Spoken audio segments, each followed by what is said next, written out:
Hey, David Zunker here, Law, and I'm going to be creating this video about the planets in September 2021, rather than writing out my astrology column.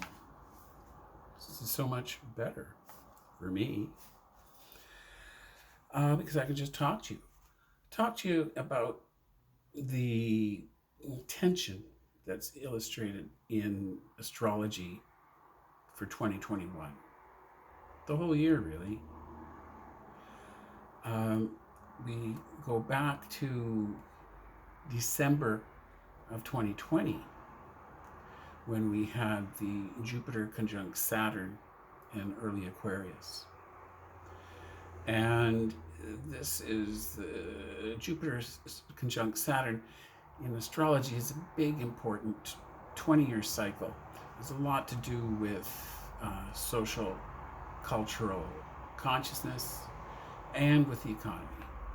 So what this is saying is that we're going in a new direction, kind of sociologically, culturally, and economically.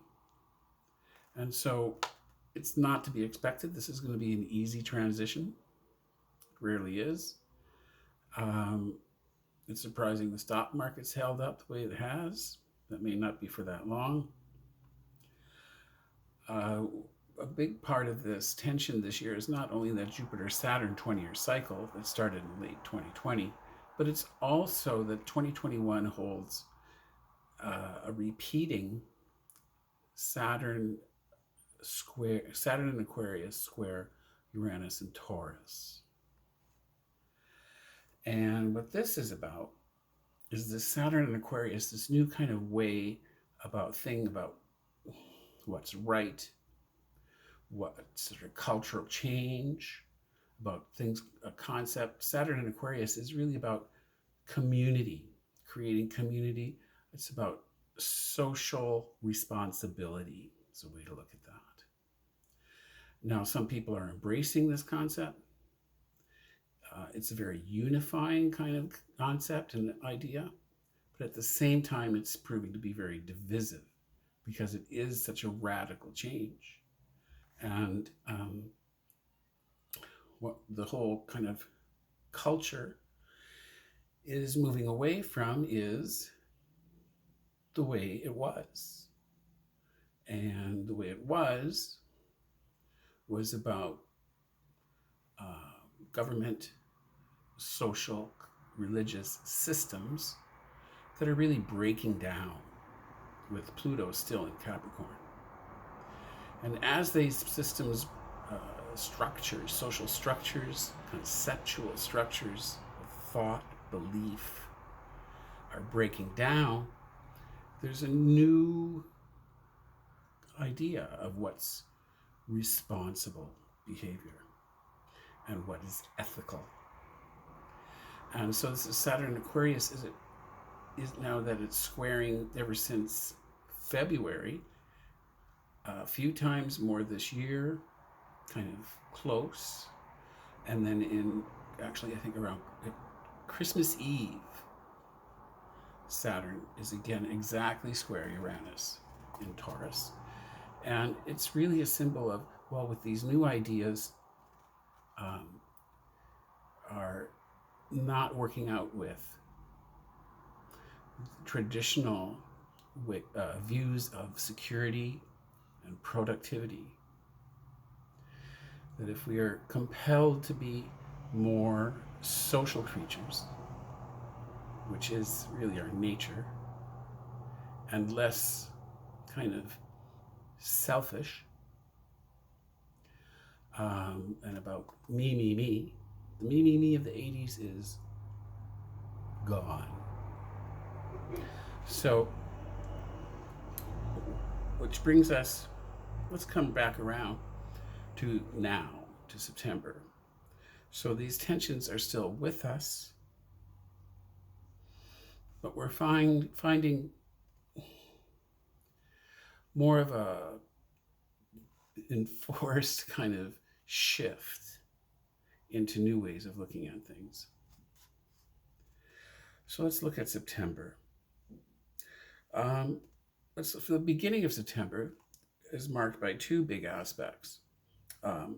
Mars in Virgo is opposed Neptune. Mars opposed Neptune. Mars in Virgo opposed Neptune in Pisces. And Mercury in Libra trine Saturn in Aquarius on the 4th.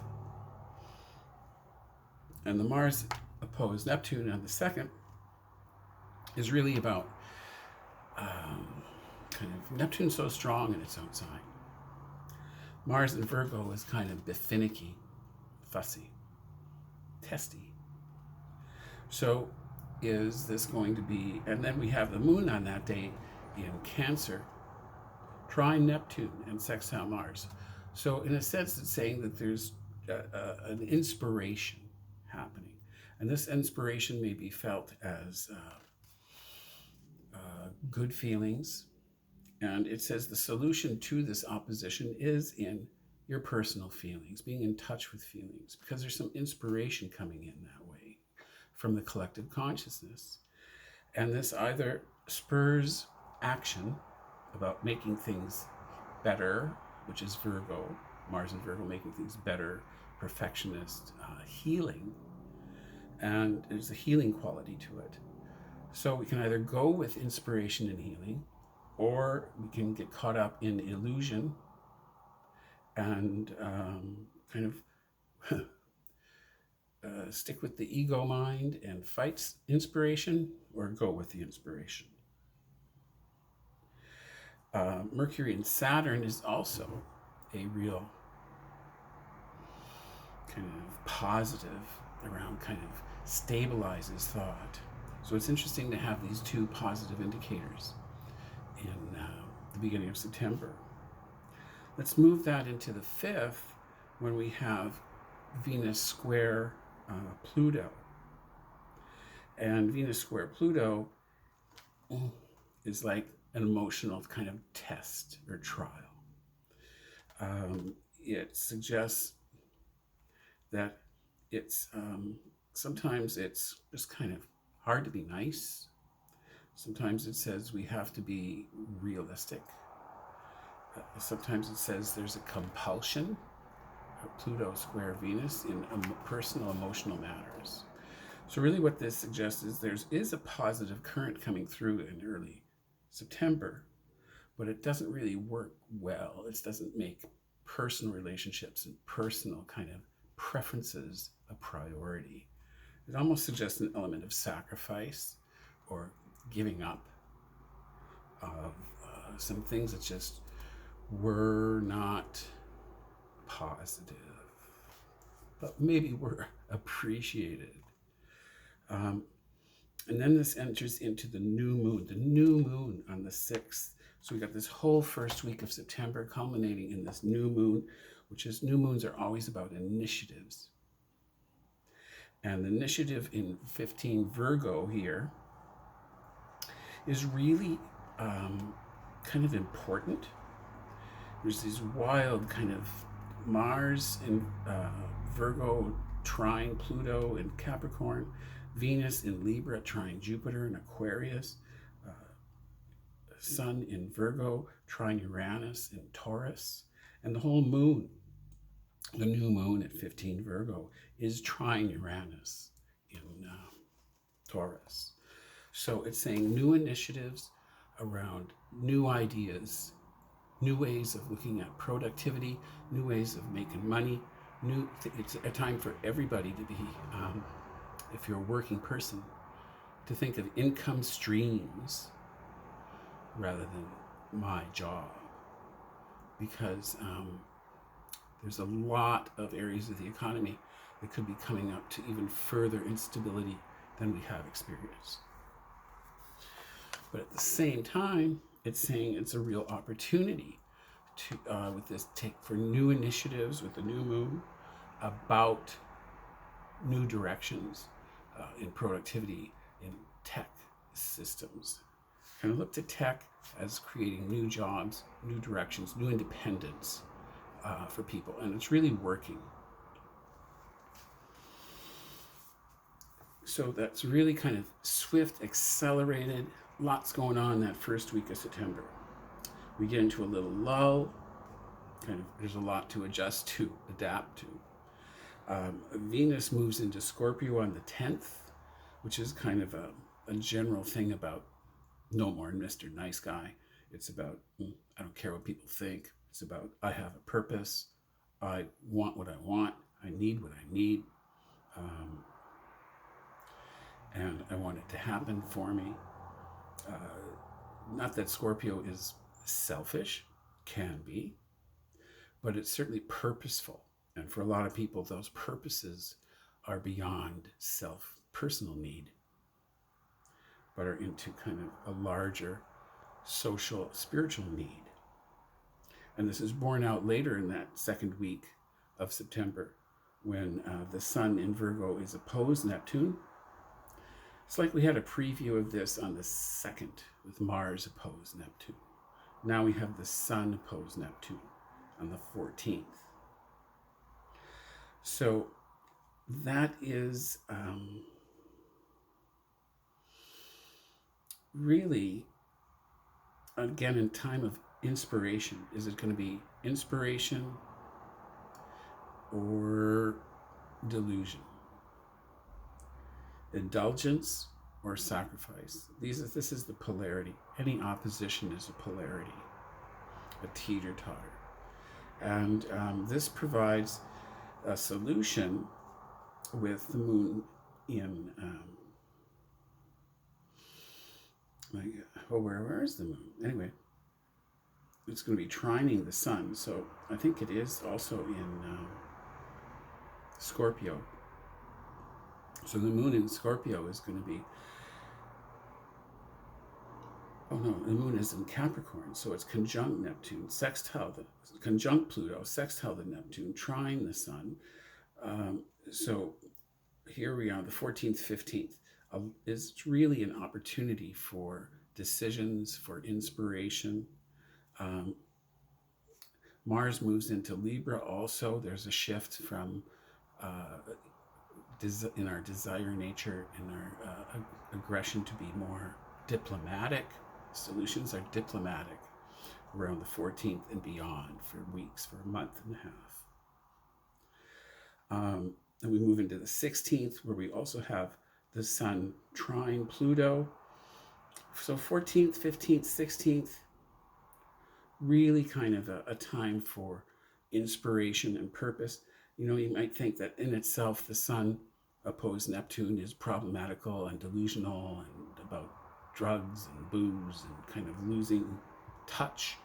But in the same time, it can be really spiritually inspirational.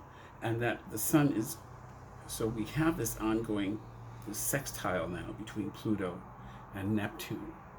And what this shows with the Sun is, yes, opposed Neptune, but then it's trine Pluto. So even though there's a tendency towards illusion, delusion, Pluto is there to make it real, to bring practical ideas into this inspiration, bring force of will and purpose into this inspiration. Again, at the same time of these good things, similar to the 2nd and 4th, again, similar to the first week, here into the 3rd week, is Mars in Scorpio is square Saturn in Aquarius, and the moon is in Aquarius too on the 16th. So there's so much going on like a bigger level, like around purpose and inspiration, that it seems that kind of personal needs and desires are kind of left wanting. Let's get into this through the full moon on the 20th, ending the 3rd week of into that. Where am I now? Yes. Full moon at 29 Aquarius, and on that in itself, it's nice to kind of have a break. We are getting into an eclipse season, maybe more in October, November, December, with eclipses in November, December. But for now,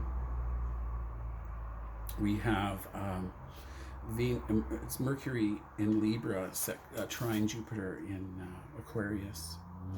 And so the full moon is really kind of an illumination of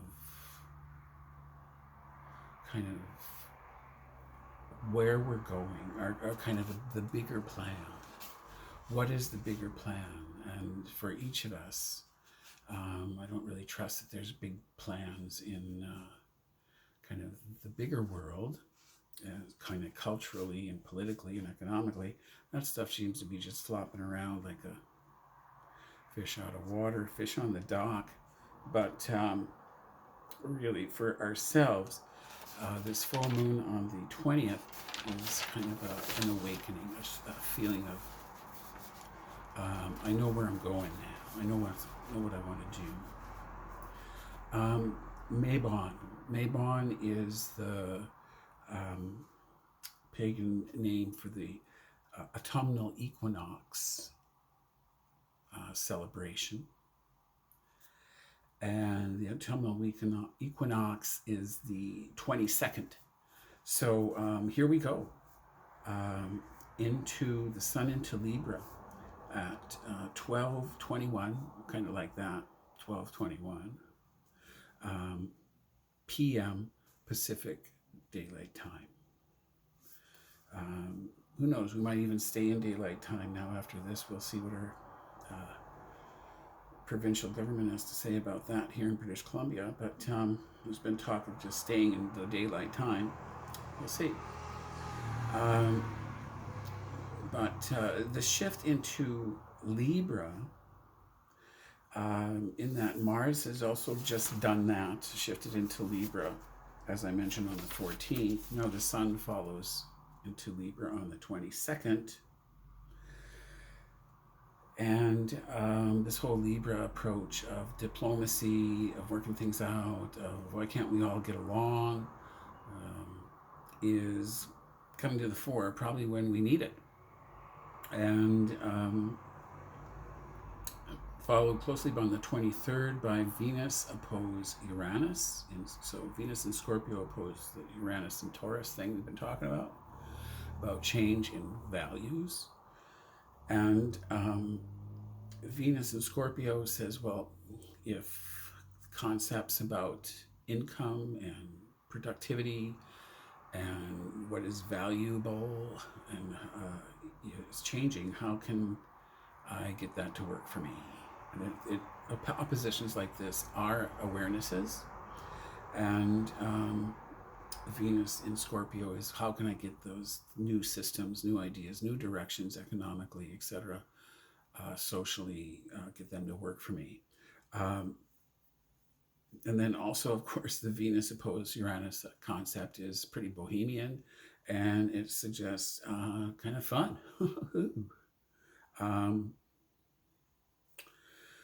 So kind of romantic fun, sexual fun, kind of new ideas in individuals' lives and in kind of socially and culturally.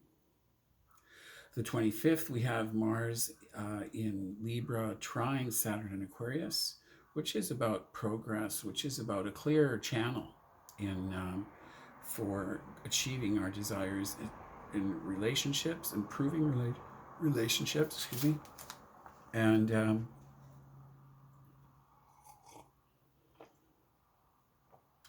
kind of getting it's a good time to ask for a raise. It's a good time it's kind of a human side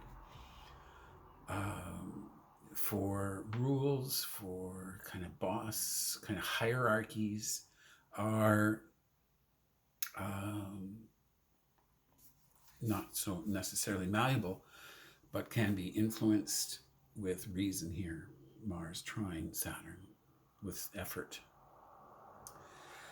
Just when Mercury goes retrograde, of course, Mercury retrograde has been popularized these days. So we got Mercury retrograde for about 3 weeks, which means what? Well, first of all, Mercury is, right. Mercury is also in Libra. And so we're going retrograde in Libra. So it's going to have it stay in Libra extra long. So we'll have Sun, Mars, and Mercury all in Libra for a month, for a few weeks. And so, well, the traditional Mercury retrograde things, be OCD about your keys, about your wallet, about your phone. This is Mercury in retrograde is not a time to buy new tech items, electronics, new cars. Just kind of give it a rest for 3 to 5 weeks. Mercury retrograde is not a time for kind of maybe new businesses, new projects to get signed on the dotted line. Let's kind of wait 3 to 5 weeks. But it is a time for touching base with old friends, for reunions, for rethinking, for replanning, for self-analysis, for meditation. It's kind of when we give things a second thought. And it's a time when that is advised. So the first 3 weeks from the 26th, it's like all that. Drive carefully, double check messages, double check rendezvous times, cover all the bases, get the phone number, so you can connect if things aren't perfect, because they won't be. And even if you take precautions, other people are losing things and missing things and forgetting things. So you got to kind of cushion the situation for those eventualities, and it can be pretty smooth and good for those kind of inner development. And the idea of 3 weeks like that, and then 5 weeks before Mercury is really covering new ground, as it were. So after 3 weeks, you can get started on purchases or projects that you've been planning, but give it 5 weeks for something really new. Then in the 29th, really kind of interesting, Venus in Scorpio trine Neptune in Pisces, and Sun in Libra trine Saturn in Aquarius on the same day. Let's even jump in with Mercury square Jupiter on the 30th. So the month of September comes to a close with Mercury retrograde, Sun, Mercury, Saturn, Mars, Sun, Mercury, Mars, all in Libra. And this really favorable thing between feelings and inspiration, between communication and self-expression, and what's available in the world to kind of fit into. There's opportunities with Sun trine Saturn, things that have been worked on for a while find a place to kind of slide into. And then, but at the same time, as Venus in Scorpio is trining Neptune in Pisces, it squares Jupiter in Aquarius. So it says right there that Jupiter in Aquarius is 30 degrees or semi-sextile from Neptune in Pisces at that time. And so when Venus does that, trines to Neptune at the same time, it squares Jupiter. But once again, this is like 3 times this month. Good things, and then Venus square Jupiter. Now on the 30th is like, it's good for the grand plans, but not the immediate. It says it's time to really not overspend, to kind of be a little conservative around expectations, emotional and practical and financial. And then we get into October, and I'll see you then.